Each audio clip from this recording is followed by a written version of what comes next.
I didn't scream. Not when the iron branded my arm. Not when the steam shrieked louder than my heartbeat. Not even when Haley smiled as she pressed it harder. The pain didn't break me. The silence did. Mom stood in the doorway, arms folded, unmoved. Dad sat at the table, eyes glued to his coffee cup. No one ran. No one yelled. No one stopped her. It was our house. But that night, I finally understood. I'd never really belonged in it. I didn't cry. I didn't plead. I just packed what little I had, and walked out. With one promise burning in my chest. If they let me burn, I'd bring their whole facade down in flames. I'm so glad you're here. Follow my journey to the very end, and let me know which city you're watching from so I can see how far this story travels. That was the last night they saw me small. The girl who left carried scars. But the woman who returned. She came with fire. They always looked flawless from the outside. White picket fence, freshly painted siding. My mother's roses blooming in militant rows. Neighbors waved. My parents smiled. Haley, the older sister, was the golden one. The straight A, pageant-winning, spotlight magnet. And me? I was the shadow she never had to look at. Haley had crowns. I had curfews. She had praise. I had chores. And silence. When we were little, she'd yank my hair and hiss. "You're just a glitch in our perfect family photo." Mom would chuckle. Dad would murmur, "Don't provoke her, Kiera." I learned young that peace in our home meant my pain had to stay quiet. Every Sunday, we lined up in church. Pressed dresses, shiny shoes, folded hands. Good people. Good image. But no sermon ever softened Mom's voice. Once the doors closed behind us, no prayer stopped Haley from whispering. "Worthless." As she passed me in the hall. I told a teacher once. Said I didn't feel safe at home. Child services showed up. They left with cookies, fake smiles, and a handwritten thank you note from Janice Hartwell. That night, Haley shoved me down the stairs. I was 13. Mom said, "Don't be so dramatic." Dad just sighed. So I stayed. Through bruises. Through broken things. Through broken promises. I stayed until college cracked the door open. And I ran. But truthfully, I never really escaped. Because when you grow up in a house built on lies, no door truly shuts behind you. It lingers. In the way you flinch when someone's too kind. In the way you apologize when someone else bumps into you. In the way you stare into the mirror and wonder if you're allowed to take up space. I left, yes. But the fire had already settled in my bones. Long before that iron kissed my skin. When my landlord called that weekend. Told me fumigation meant I had to be out for 72 hours. I hesitated. I only had one option. Back to the place I'd buried. Haley texted me. Figures. Mom followed with, "We'll make room. Don't bring drama." I packed light. One bag. One work shirt. And 1,000 layers of armor around my heart. 3 days, I told myself. Keep your head down. Stay small. Don't poke the bear. I didn't know yet that the burn waiting for me wouldn't be metaphorical this time. It would be real. Skin deep, smoke thick. And surrounded by silence. And I wouldn't be the one cleaning up after it. The moment I stepped through the front door, I felt it. That stale tension that clung to everything. Like cigarette smoke in old curtains. Nothing had changed. Same beige walls. Same perfectly arranged throw pillows. Same quiet that screamed louder than fists ever could. Haley was sprawled on the couch.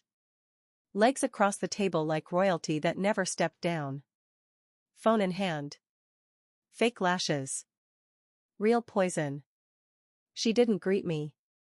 Didn't even glance my way. Just smirked and muttered. Told Mom this would happen. Mom was in the kitchen. She barely looked up. You'll sleep in Haley's room.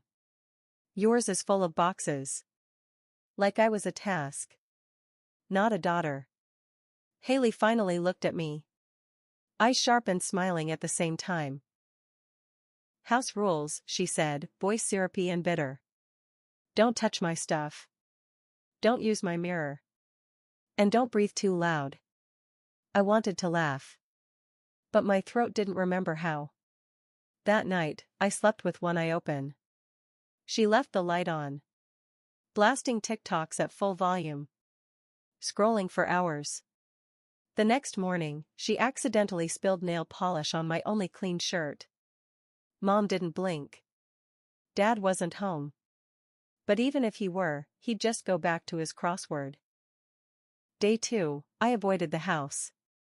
Found a quiet table at the library. Whispered to myself. Just one more night. That evening, I pulled out my one work shirt. White, crisp, prone to wrinkles. At 9 p.m., I slipped into the laundry room. Kept the light low like I might disturb the dead. The iron was ancient, groaning low and hot. Steam hissed from its sides as I pressed each seam. Every fold a small act of control. If I could keep the shirt straight, maybe something would stay orderly. Then I heard her. Her voice cut through the silence. Did I say you could use my iron? I turned. She stood there, wine cooler in one hand. Lipstick perfect. Smirk steady. It's Mom's, I said. Calm. Cautious. Careful. She stepped closer. No. It's mine. Like everything in this house. I swallowed. This'll only take a second. You were always such a jealous little leech. The insult didn't bite like it used to. But the way she moved. Slow, loose, buzzed on power. I knew. Something was coming. She tilted her head, smiling like a predator sizing up easy prey. Still pretending you belong here? I kept my eyes on the shirt, smoothed one last crease. The iron hissed, angry and alive. Walk away, Haley, I said. Wrong move. She lunged. One quick motion, yanked the cord straight from the wall. Before I could flinch, the searing metal smashed into my arm. No scream. Just the involuntary jolt of my body slamming backward, knees folding. The iron crashed to the floor, a dull, metallic thud. But the pain, God, the pain. It spread like gasoline catching fire. I hit the ground, clutching my arm, breath locked in my chest. The air filled with the smell of burning skin. I bit down on my lip until the blood came. Eyes blurred. Haley's face was a smear of shadows. But her voice sliced through the heat. Always playing the victim, she spat. You never fit in. Still don't. Then came the footsteps. Sharp. Familiar. Mom. She stopped in the doorway, eyes scanning the scene. Me curled on the tile, shirt scorched through, skin blistering. The iron still radiating heat beside me. Haley standing calm, arms crossed, like she'd just finished vacuuming. What happened? Mom asked, voice flat. She went for me, Haley said instantly. Tried to hit me with the iron. My voice cracked. No, I didn't. She burned me. Mom didn't flinch. Didn't even blink. She looked from Haley back to me and said. That's what trash gets for taking up space. No anger. No emotion. Just certainty. Like she was commenting on the weather. I couldn't breathe. Her words cut deeper than heat ever could. You deserve worse, she added. I looked up. Haley looked victorious. Mom was stone. And behind her, Dad appeared, bleary-eyed, coffee mug in hand. He saw me, saw everything. And just shook his head. Then turned around and walked away. I didn't scream. Didn't sob. I sat there, chest caving in, my arm a battlefield. And I felt something in me finally give. Not break. Shift. Something colder than pain. Sharper than rage. I stood. Haley backed up, startled. She hadn't expected me to rise. Mom raised one brow. You better clean that mess. I looked them both in the eye. I'll be gone in 5 minutes, I said. But this time I'm not running. I'm remembering. Mom scoffed. You think you scare us? No, I said, voice low and steady. But parasites. They always take something with them when they leave. I didn't grab my bag. Didn't take the shirt. Didn't even bother with my charger. I walked out with nothing. Nothing but the truth. And I swore, with every inch of scorched skin, that truth was going to bleed. I didn't go to the ER. I walked into a 24-hour pharmacy, face numb, arm burning. Bought gauze. Burn ointment. Pain meds. Paid cash. The pharmacist looked like he wanted to ask. He didn't. Smart. I wrapped my arm myself, every motion slow and exact. Like dressing something sacred and shattered. No tears. Just silence. I didn't go to the police either. What would have been the point? Mom chaired the community wellness board. Dad had a standing poker night with the police chief. I could walk in with photos, bruises, a doctor's note. And they'd still hand my parents a benefit of the doubt card. They'd done it before. I didn't go home. I went to Morgan's. She opened the door in pajama pants, hair messy, eyes wide. Kiera. I didn't speak. Just pulled up my sleeve. Her gasp echoed off the walls. Jesus. What did they do to you? I dropped onto her couch. The cushion sagged under me like I weighed more than I ever had. I don't need help covering it, I said. I need help flipping it. Morgan paused, eyes hardening. Then she nodded. I'm in. We stayed up all night. She brought tea. I brought receipts.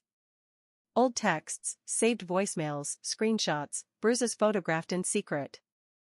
Photos of Haley calling me a mistake in group chats. Snaps of Mom's smug comments. One voicemail played on speaker. Mom laughing. Kiera bruises like a peach. You barely have to try. Morgan's hands trembled as she hit pause. We've got enough, she whispered. Enough to ruin them. No, I said. Not just ruin. I want the world to see what they are. When no one's watching. Morgan nodded slowly. Then we do this smart. Precise. Surgical. I didn't want fire. I wanted focus. They'd always used silence like a scalpel. Now I would use their words as the knife. Haley had curated her life into something flawless. Filtered Instagram posts. Fake woke captions. PR polished perfection. She worked for a top-tier marketing firm. Downtown Luxe PR. Handled branding. Built reputations. Cleaned up messes. The irony was delicious. I didn't want her just fired. I wanted her shattered by the very machine she built. Morgan helped me create the setup. A wellness brand looking for PR. New company.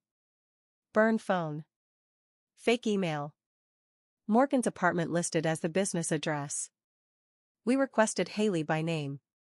Our brand loves fearless voices, I wrote. We'd love to work with someone bold, unapologetic. 2 days later, we had a meeting. I wore a wig, dark, blunt cut. Oversized glasses. Gray pantsuit. Unremarkable. Unrecognizable. Haley arrived 10 minutes late. Ponytail tight. Smile sharp.